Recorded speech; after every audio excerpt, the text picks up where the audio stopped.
Aika mielenkiintoinen aloitus. Siis kaikki 16.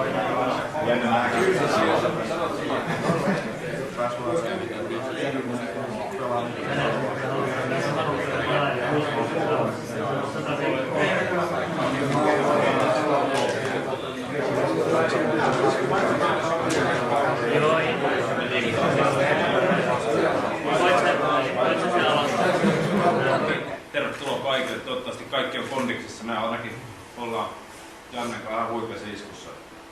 Sopimustyö pelaaja maajoukkueen päävalmentaja Juha Reini. Me istutaan tässä Vantaalla Hotelli Hiltonissa ja huomenna on matka kohti toista Pohjoismaata. Kerro vähän minne. Joo, eli lähdetään Norjaan pelailemaan 4 maan turnausta ja huomenna vähän reenataan heti alkuun. Aamulla reissataan nopeasti sinne ja päästään saman tien, niin reenataan vähän ja sitten vähän zoomaillaan ja tsiigaillaan vastustajaa, tietenkin vähän analysoidaan ja perjantaina pelataan sitten pari peliä pois ja turnausvoitto kotiin. Niin, eli ensimmäinen vastustaja Irlanti. Onko tästä vastustajasta niin sinänsä niin kuin tarkempaa tietoa? No ei, eikä tarvi ollakaan. Me lähdetään tekemään ihan omaa hommaa ja varsinkin siis pelaajat, eihän tässä ole niin valmentajalla käytännössä mitään muuta tekemistä kuin se, että saadaan hyvää hurttihuumoria ja hyvää niin meininki alusta lähtee tuohon tekemiseen. Kyllä nämä pojat ymmärtää sen, että minkä takia ne on kaikki täällä niin tekemässä töitä oman tulevaisuutensa eteen. Mä luulen, että se riittää niin motivaatioksi ja jokainen tulee antaa kaikkeensa, eikä meidän silloin tarvitse alkaa miettiä, että mitä muut tekee. Jokainen haluaa näyttää parastaan ja toivon mukaan ainakin pari pelaajasta löytää itsensä ensi vuonna, jos ei ensi vuonna, niin seuraavana vuonna jo kansainvälisestä kentiltä. Tuo kuulostaa erittäin hyvältä. Reilu kuukausi sitten niin kokoonnut ekan kerran tuolla Eerikkilän urheiluopistolla ja siellä vähän lyötiin niin kuin alkutahdit tälle reissulle. Pelaajat on varmaan harjoitellut tänä aikana omatoimisesti. Toivotaan näin. Kyllä mä luulen, että muutamalta pelaajalta tuli viestiä, että pelaajayhdistyksen toiminnanjohtaja Juhola Markus pyysi, että pelaajat pistäisi vähän mulle tietoa, että mitä he on tehnyt. Ja kyllä muutama oli ihan rehellisesti laittanut sitä tietoa tulemaan ja kyllä ainakin nämä jätkät oli sitten treenannut. Että kyllä mä luulen, että jokainen kuitenkin haluaa näyttää parastaan ja näyttää hyvältä siellä, niin kyllä mä luulen, että jokainen, jos ei ole niin välttämättä joukkueen kanssa tehty töitä, mutta että itsekin pystyy tekemään aika hyvin niin hommia. Ja mä luulen, että jokaisella näillä sopimuksettomien maajoukkoilla, Norjalla, Ruotsilla, Irlannilla ja Suomella kaikilla vähän sama tilanne, että kaikki on vaikea. Jos sulla ei ole sopimusta, niin silloin sä todennäköisesti menet aina lähelle kotia ja ystäviä ja siellä ei välttämättä aina ole sitä parasta mahdollista paikkaa harjoitella ja sitten se on aina vähän ongelma, mutta että itsekin pystyy reenailemaan. Sä lähdet Juha varmasti ylpeänä tuon porungan kanssa kohti Norjaa. Tämähän on kova remmi. Täällähän pärjää Veikkausliigassa. Kyllä, tuo on ihan hyvä joukkue, että kyllä tuolla Veikkausliigassa niin otettaisiin jo, en tiedä, saattaisi jopa ottaa mitalia. Ei, kyllä tuossa hyviä pelimiehiä, että en mä yhtään niin häpeä lähteä poikien kanssa tonne. Että kyllä mä luulen, että noilla pelaajilla hyvä tulos saadaan aikaiseksi. Siis mun mielestä niin pelaajayhdistykseltä aivan mahtava niin loikkaa eteenpäin toiminnassa. Että pelaajayhdistyksen toiminta ei välttämättä ollut helppoa viime vuosina. Nyt niin tämä on niin ensimmäisiä juttuja, mikä mun mielestä oikeasti kantaa hedelmää. Sanotaanko näin, että vaikka yksikään pelaaja tästä ei niin sopimusta saisi ulkomaille, mutta toivottavasti sitten jos saa välittömästi kotimaahan. Ja se, että kuitenkin, että he pääsevät käymään, näyttäytymään, ja me päästään näyttämään niin suomalaisina sitä, että ei meidän Suomen Veikkausliiga ole niin huono, mitä siitä puhutaan. Ei me olla niin huono futismaa, kun me puhutaan. Ja meidän pitää nyt löytää, niin käytännössä käydä näyttämässä, että tämä on meidän käyntikorttia.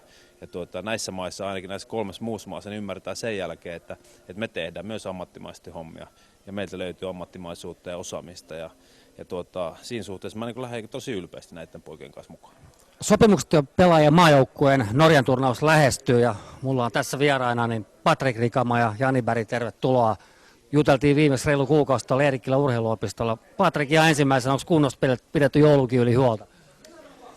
Joo, totta kai on pidetty. Että kyllä se nyt niin kauan, 5-vuotiaana urheilu kun aloitti, niin siitä lähtien on tykkännyt liikkumisesta, niin on se erittäin vaikea lopettaa sitä. Mutta sanotaan näin, että pieni henkinen tauko kuitenkin ollut tässä näin, että on saanut vähän olla perheen kanssa ja viettää joulua kuitenkin raskaan kauden jälkeen. Jani, miten sun joulukuu hurahti? No siinähän se urheillessa ja, urheillessa ja aika lailla tosiaan olen asunut eri paikkakunnilla, missä vanhemmat ja tyttöystävät ja muut, sitten saanut vähän viettää niidenkin kanssa aikana. Ehkä vähän korvien väleikin levännyt siinä välissä ja sitten sitä urheilua vielä vähän päälle. No niin, nyt on Norjan reissu edessä aamulla kone kohti Osloa. Niin miltä tämä joukkue tuntuu niin kokonaisuudessa? Tässä on mukavasti porukka ympäri Suomea. No, tuntuu tosi mielenkiintoiselta. Että vaikeahan se on nyt tässä sanoa, että mitä me niinku jalkapallollisesti pystytään joukkueena tekemään, mutta tosi kiva, että on tullut mukaan paljon erilaisia tyyppejä, hyviä pelaajia. Olette molemmat puolustaja, toi Juha Reinikin on entinen puolustaja, mutta Reini äsken uhostos, että tuonne lähdetään hyökkäämään. Miltä se tuntuu niin puolustajan näkökulmasta? Tosi hyvältä, että kyllä aina se on kivempi juosta kuitenkin pallon kanssa kuin ilman palloa. Ainakin vaikka nyt puolustaja ollaankin, niin se pääsee sitten ja niin on se, kyllä se on, mulle sopii ja uskon, että Patrikillekin sopii hyvin, että pääsee vähän hyökkäille sinne myös. Ja katsojille varmaan sopii myös. Epäilemättä, eli on odotettavissa, että laitapuolustajat painaa siellä niin ylimpänä vastustajan päätyrajalla. Mitä muuta? Siellä on toi Irlanti tulee ensimmäisenä vastaan. Niin kun tuonne lähdetään tuonne turnaukseen kuitenkin niin suhteellisen niin rennolla mielellä, niin vastustaja nyt ei varmaan skautattu. No, kyllä me jotain pientä katsottiin, että mitä kavereita siellä on, mutta tosi vaikea mennä sanoa. Mutta Irlanti, kova jalkapallokulttuuri ja vaikka toi nyt tämmönen vähän leppomielisempi turnaus voi olla, niin kyllä mä veikkaan, että irlantilaisia vastaan pitää aina olla melkein kypärä päässä. Epäilemättä. Sen jälkeen edessä on pronssimatsi ja finaali siellä Norja ja Ruotsi keskenään, niin tappelee finaali. Finaali kuitenkin on tavoitteena. Totta kai. Ainahan sitä kun pilli soi, niin lähdetään voittaa, oli se mikä peli tahansa. Ihan kiva päästä pelaamaan muutenkin eri maita vastaan, että ei se ihan arkipäivää ole, että se on aika paljon kierrelty näitä samoja joukkueita ja samoja jätkiä vastaan kuitenkin pelattu Suomessa, niin on kiva vähän uusia tuulia aina nähdä. Mitäs Patrik, pelit pelataan perjantaina, huomenna vähän treenataan. Mitä muuta sä odotat tuolta reissulta? Kokemusta. Eli mä veikkaan, että tää on semmoinen tapahtuma, missä ei kovin moni ole ollut mukana. Ja kiitokset vaan pelaajayhdistykselle, että kaikki tähän mennessä asiat on hoidettu erittäin hyvin ja toivotaan, että tämä tulee olemaan kans kaikin puolin hyvä turnaus. Mitäs Jani, onko Norja sulle tuttu maa? Oletko koskaan käynyt se? Pohjois-Norjassa on joskus käynyt, mutta joo, tuolla Jäämerellä on tainnut joskus nuorempana käydä, mutta en ole tuolla Oslon suunnalla käynyt. Enkä junnuna on pelannut jotain norjalaisia vastaan muuten, mutta ihan paljon uutta luvassa. Niin, eli pikkasen vähän niin kuin vieras naapurimaa. Hei, mä toivotan teille molemmille oikein hyvää reissua ja toivottavasti finaalipaikka kiirto. Kiitos. Kiitos. Jefferson Piressä tulit Suomeen minä vuonna ja minne joukkueeseen pelaamaan jalkapalloa? 2001 ja FC Jatsi. Siellä tuli, joo. Eli ensimmäinen kotikaupunki oli Pori. Sä pelasit sen jälkeen, sä oot pelannut tuolla Pohjois-Suomessa, Oulussa, Rovaniemellä. Kerro vähän tähän päivään asti, että miten toi sun ura Suomessa edennyt. Niin kuin sanoin, 2001 FC Jatsi, silloin pelasi tuttu kaverin kanssa tuo Mika Juntunen, joka sen jälkeen hän lähti AC Oulu, se on perusti AC Oulu, ja kutsui mua sinne mukana. Sen jälkeen oli 4,5 vuotta AC Oulussa. Opsissa sen jälkeen pelasi 2008 kokkosessa. Sitä jälkeen lähti Brasiliaan, pelasi Joinvilles, tuli takaisin 2001 kausi siellä, niin 2009 sitten Ropsis, ja viime vuonna sitten Boudin ja Popa. Sä olit 1 vuoden Brasiliassa, palasit takaisin kuitenkin Suomeen. Onko tässä tullut se kotimaa? Se on vaikea sanoa. Sanotaan, että se on mun toinen kotimaa, vaikka sanon näin, että mulla on 2 kotimaa, niin Brasilia on se ykkönen ja tulee aina olemaan, mutta kyllä se Suomi on niin paikka jo sydämessä. Ja muuten neille sai Suomen kansalaisuus sekin, että Vedo kuitenkin brasilialainen. Onneksi olkoon tuosta kansallisuudesta. Lisäksi sä puhut uskomattoman hyvää suomea. Kerro vähän, miten sä oot niin kuin, noin loistavan suomi on mikä helppo kieli, niin miten sä oot noin nopeasti sopinut? Joo, ei ole. Sitä mun pitää kiittää siitä Podin aikana. Kun tuli Podin, mä osasin vaan portugalia ja espanjaksi. On espanja ja toinen kieli Brasiliassa. Ja yleensä kaikki lähti opiskelemaan englantia. Mutta silloin Jonjo ensin sanoi mulle näin, että jos mä haluan opiskella suomi, mä saan opettaa ilmaiseksi, niin kuin EPSA Jats hoitaa kaikki, mutta jos mä haluan englantia, sitten mun pitää niin itse hakemaan. Silloin päätti sitten, että jos mä täällä haluan olla, suomi on sitten parempi.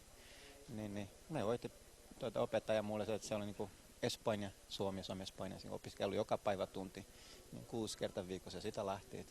Sanakirja aina taskussa, mä en koskaan niin kuin, aina niin sanakirja auki joka paikka ja porukka vähän nauret ja mä puhun kaikki väärin, mutta nyt kun muistan jälkikäteen, kyllä aika hauskaa, että juttu on, mutta se auttaa kyllä aika paljon. No ei ole paljon nauramista, tuo Suomi sujuu oikeasti aivan loistavasti. Hei, sulla on jalkapallon pelaamisen lisäksi, niin sulla on vähän myöskin muita juttuja. Penaltti on brasilialainen urheiluvälinen valmistaja. Kerro, miten se liittyy suhun. Joo, en mä ole mitään nuori, enää sanotaan näin, että niin tässä jalkapallossa että mä ajattelen näin 35-36 niin ammatiksi pelata vielä, mutta nyt pikkuhiljaa niin pitää alkaa tekemään jotain muuta tai ajattelee vähän eteenpäin, niin kuin perhe ja kaikki. Ja kuitenkin jotakin asiaa, joka liittyy urheiluun. Mä oon tehnyt sitä koko elämän, mun isä oli ammattilainen pelaaja Brasiliassa. Kaverin kanssa oli vähän juttuja. Joku heiti siellä, että no mitä se penalti, eikö se on semmoisen merkki, jossa vain onnistuu Suomessa. Ja sitä lähti ajatus, mä soitin Brasiliaan ja voitin heidän yhteyttä ja kansainvälinen myyntijohtaja oli täällä ennen jouluna ja me juttelimme aika paljon ja meillä on nyt se mahdollisuus, mä saan aika hyvä tuki sieltä ja me yritän niin panna nyt penalti täällä Suomeen tai oikeasti niin Pohjoismaihin tuomaan sen hyvän laatun tavarat, hyvät hinta, että on kaikki niin mitä tarvii onnistua. Toivottavasti niin asia menee vielä paljon eteenpäin. Ihan varmasti menee eteenpäin ja merkki on ainakin jalkapallomaasta. Taku varmasti. Nyt huomenna Norjaan sopimuksettomia pelaajia turnauksen. Siellä on vastustajia Irlannista, Ruotsista, Norjasta. Millä mieli kohti Osloa huomenna? Hyvä mielellä kyllä, että on kiva lähteä tämmöisen porukan, mitä niin kuin, tavallaan mitä painen, rentona lähteä, se on aina hyvä juttu. Että en tunne yhtään minkälainen joukko, että on vastassa, mutta ei sekään mitään tärkeämpää koskaan niin ollut. Semmoista, että alkaa tarkoittaa, onko siellä hyvä hyökkäjä, onko siellä hyvä puolustaja. Parhaita yritetään antaa siellä ja katsotaan, mihin se riittää. Jalkapallo se koskaan tietää, mitä voi tapahtua. Yksi esimerkki oli 94 MM-kissa, sitten oli Cesar pakkina. 33 vuotta, hän oli pelannut 31 vuotta asti pelkkä amatöörisarjassa Brasiliassa. Pelasi yksi vuotta, vaan São Paulo se tehtiin MM-kissa pakissa. Semmoisia niin voi tapahtua kelle vaan. Jos en ihan väärin muista, niin taisi tulla 94 myöskin maailmanmestaruus. Kyllä, just silloin. Tai nostit varmaan sen takia asiaa esille. Niin, kyllä se on helpompi kuin niin. Jefferson Pires, kiitoksia haastattelusta ja mä toivon oikein hyvää Norjan reissua. Joo, kiitos.